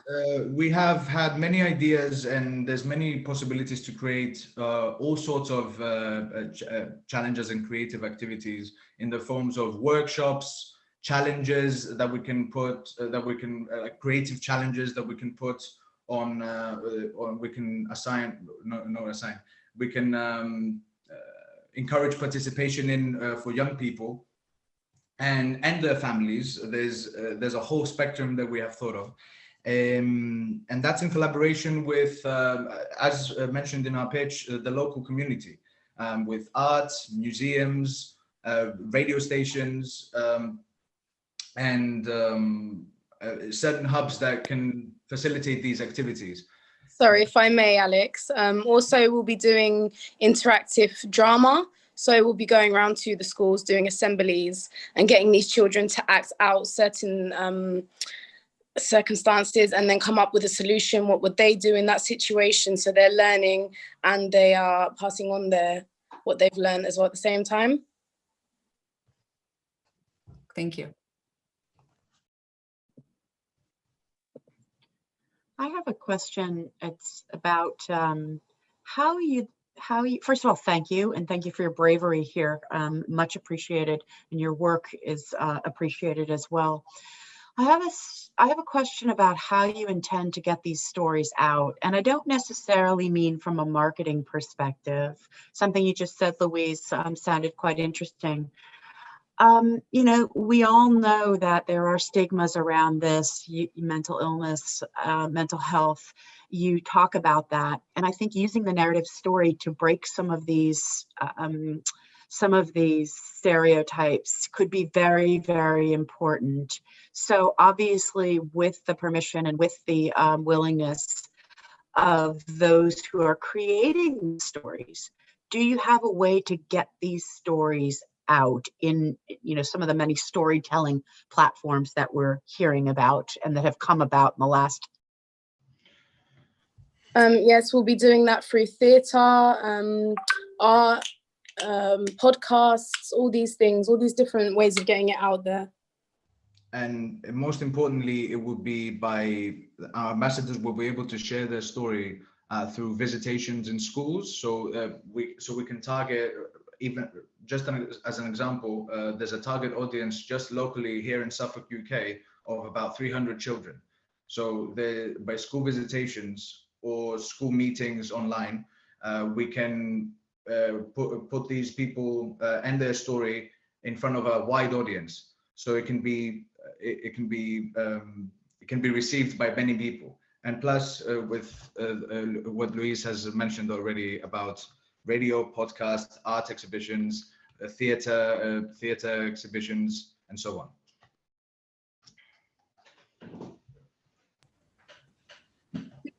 Time for one more question. If any of our judges would like to ask one last question. Thank you. I'll take that opportunity for one last question. So you had mentioned on one of your slides that according to some studies from Young Minds, I believe it was, that's increased pressure on young people who've been suffering from mental health, and that the data is showing that returning back to school has had a negative impact on young people due to the academic pressure. So I wondered whether that is your understanding of that question. Is returning to school, is that the impact? I can understand the academic performance perhaps, but I wonder whether you feel that is returning to school the problem, or has it been the pandemic and the isolation and the other issues that is more of the problem, if you will, rather than returning to school? Because if so, I'm also wondering if there are measures then that you might put in place as to how the students are reacting to returning to school. Has academic performance improved, and other sort of metrics that can be gathered from the school in helping you to really put this presentation together or proposal together? You have 1 minute to answer that question, Alex. So our understanding is that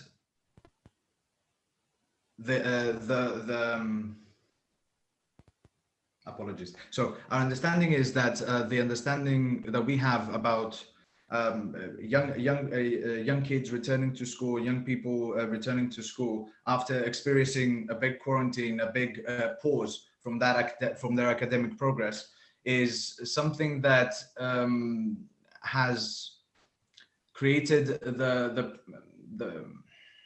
also lack of support via one support and fitting back. I think like people go through these struggles when they're at home. They feel like they can't talk to anyone. When they're at their workplace or at school, they feel like they can't talk to anyone. What we're trying to do is open up a conversation and create a platform for people to feel comfortable, even if it has to be anonymously. Do you know what I mean? Like all these. Yeah. Thank you. Thank you. Thank you very much for your presentation. We come to our last team for this evening. Roash Tova from Israel. I ask you please to start sharing your slides, turning on your camera and unmuting your mic. You have 5 minutes.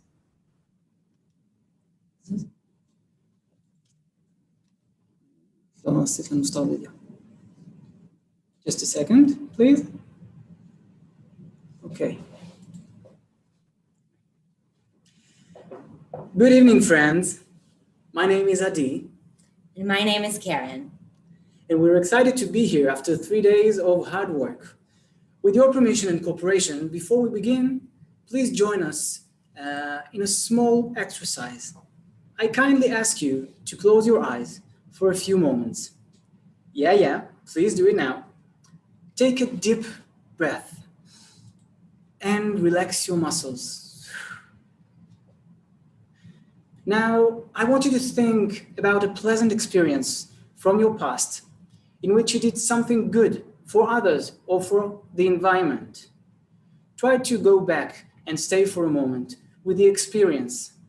What exactly is happening there that is making you feel this way? Are you alone or maybe with other people? Are you in a quiet environment or rather a noisy one? Now, please open your eyes. So from this experience, you might realize that you prefer to be with people in a quiet place, with any noise. I'm sure that when you volunteer, these needs are also important to you.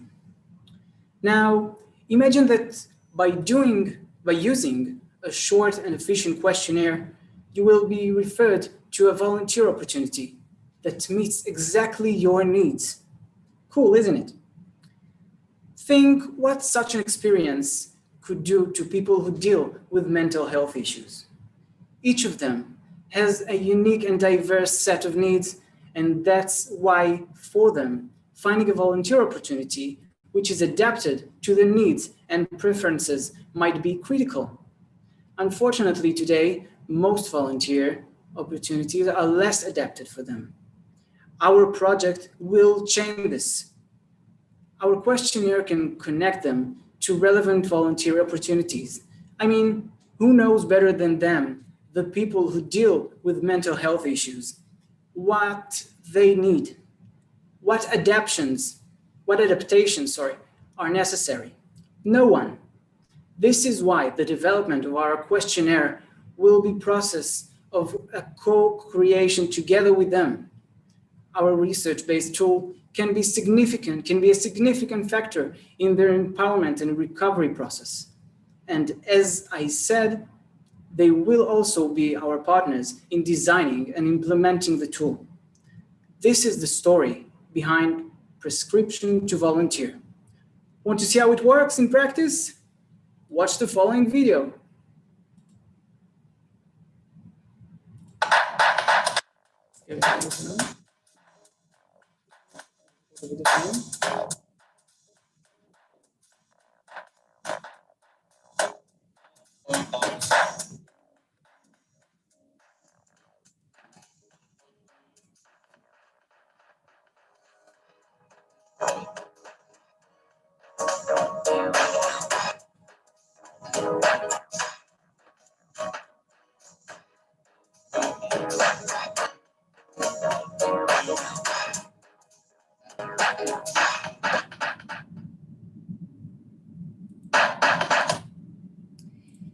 Our first step will be forming a co-creating group.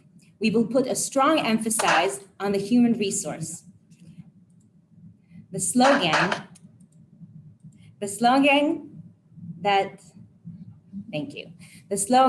"Don't talk about us without us," was our leading guide. Since we are a volunteer expert organization, we will approach both a leading organization in the mental health sector, professional mental health caregivers, and therapists. And most important, we will include in the co-creation group 10 diverse individuals with mental health issues. Together in the process, our goal will be to create and design the characteristic scale of the questionnaire to later be implemented in the algorithm. In the next step, our co-creating team will meet with 30 organizations to chart all the volunteer opportunities on the scale of the characteristics. After finalizing the questionnaire and designing the algorithm, it will be time to implement Prescription to Volunteer, starting with 50 mental health specialists from local health centers who will guide patients with the mental health issues to use the tool in order to find a suitable volunteer opportunity. We plan in the first pilot year to evaluate the co-creation process, scaling and checking the algorithm. The mental health specialists will provide us with feedback regarding the impact of the tool according to the process made with their patients. I'm sorry, we have run out of time. Oh, Karen, okay. so we just have to ask questions to judges. I'm sorry about that. Your 5 minutes are up. I have a question about the mental health professionals that are going to choose to use this questionnaire or this the tool. And so I wonder if you could say more of how you plan to identify these professionals and why you think they'd be interested in utilizing this. So actually, we have talked over phone with many people in the last 48 hours. And we already talked with many health centers, and they were very excited about this idea. And they said that for sure, Volunteer is supporting mental health issues, and they would love to have this tool presented while they have sessions with their patients. Terrific. Great. Thank you.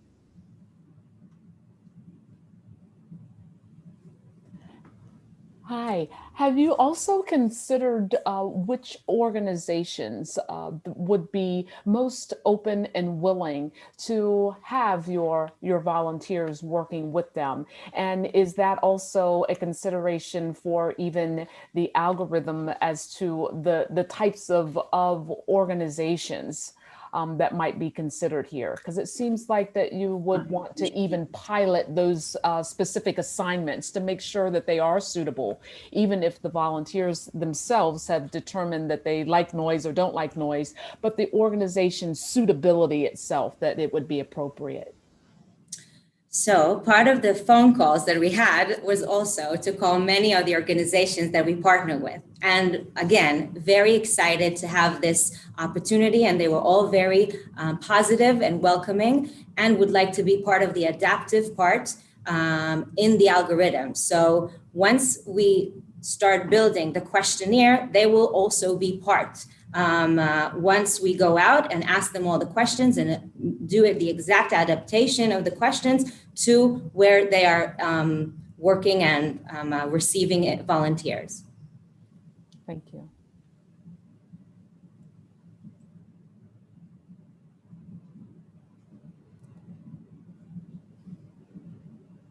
Anyone else would like to ask questions?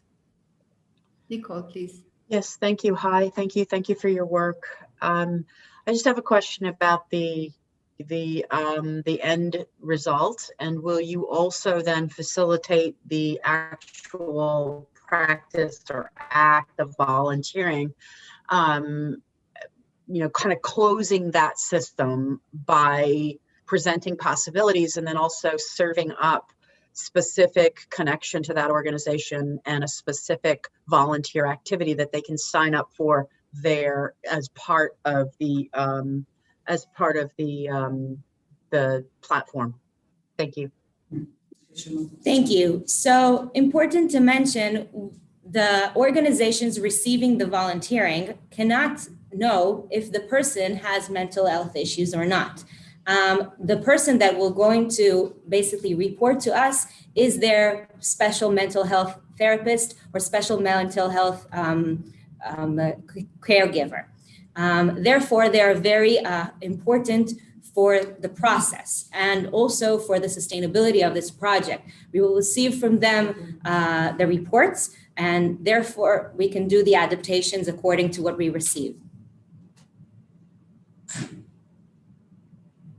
Did that answer your question?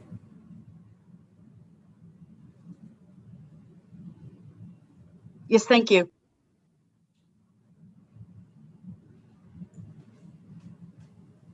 Any other judges would like to ask a question? May, please.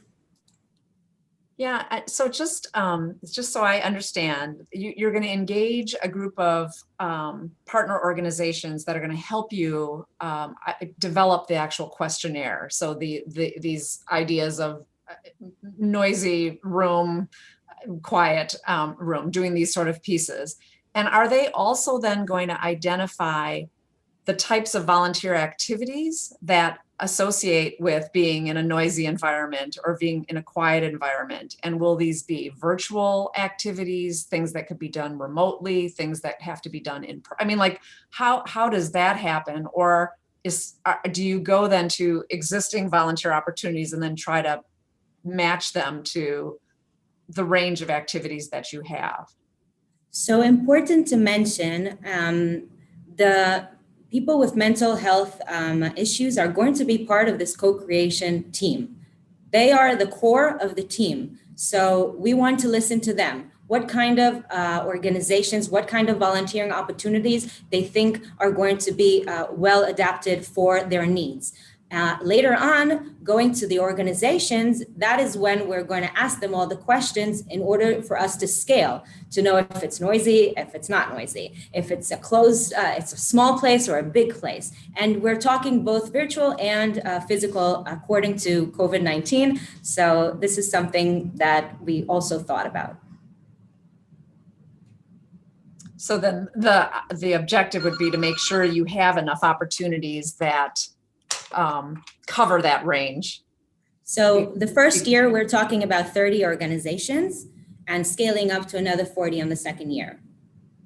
But I'm talking about the number of opportunities that meet the needs of the people that come through, but that's really. So obviously every organization has a few, not obviously, but some of the organizations have more than one opportunity.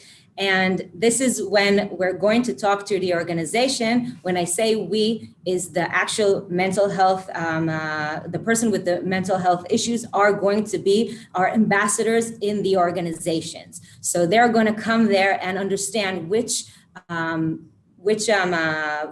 opportunity is correct to put it inside our scaling and also inside the tool itself. And my final thing, who is developing who are you outsourcing the design? And is that something that's going to be able to be easily maintained then for the adjustments, the modifications that may need to happen? A specialist algorithm that is part of the budget as well. Okay. Thank you. Thank you. We have time for one more quick question from the judges. Thank you. I'll come in on the end again.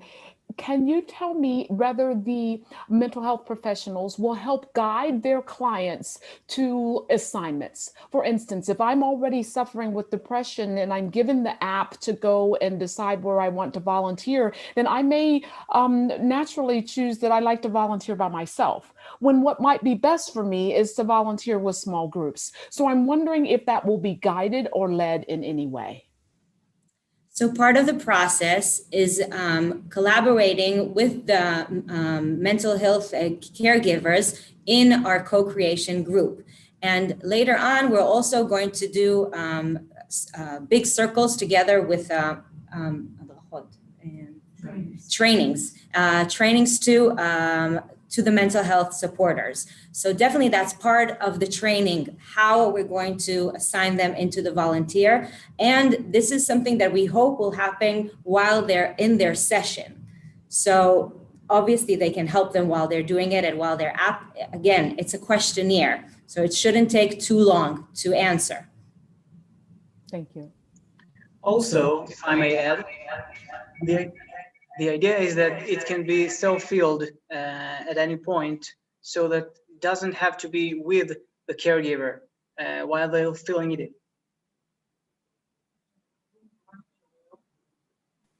Thank you.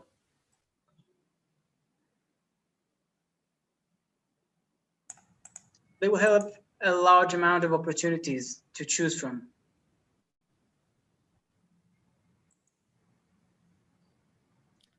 Thank you very much to Team Rouage Tova. That brings us to the end of our evening. But before we conclude, I kindly ask all of you to turn on your cameras for a group photo.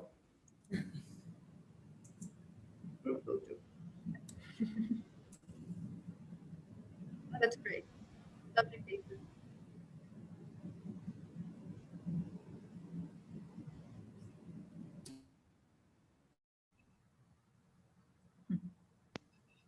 And please, judges as well, they can join. As many cameras as possible, please. Yeah.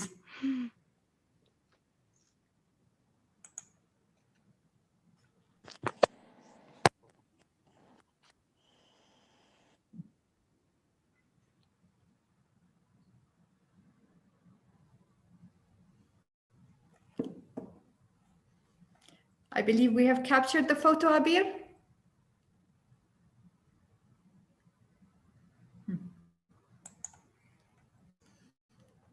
So thank you very much all. We would like to thank you, all the participants, for their commendable efforts and the commitment to supporting the global community with these volunteering efforts and for bringing their determination to the foreground to their participation in this ideathon. The live streaming will now come to an end and the judges will meet jointly at 6:30 p.m. UAE time in a private session to finalize the judging results and select the winning idea for each sub-theme. The winning team will be eligible for a performance-based grant of $25,000 that will allow the implementation of their idea in the community. If you're interested to know the winners, please join us at 8 p.m. UAE time on volunteers.ae/ideathon. Thank you so much for joining us. Have a good evening.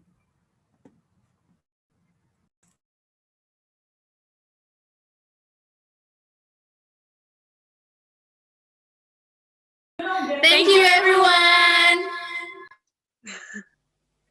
Thank you. Thank you. Thank Wish you. all the best. Wish you all the best. Bye. Thank you. Bye. Thank you. Wish you all the best. Thank you. Take care. Bye.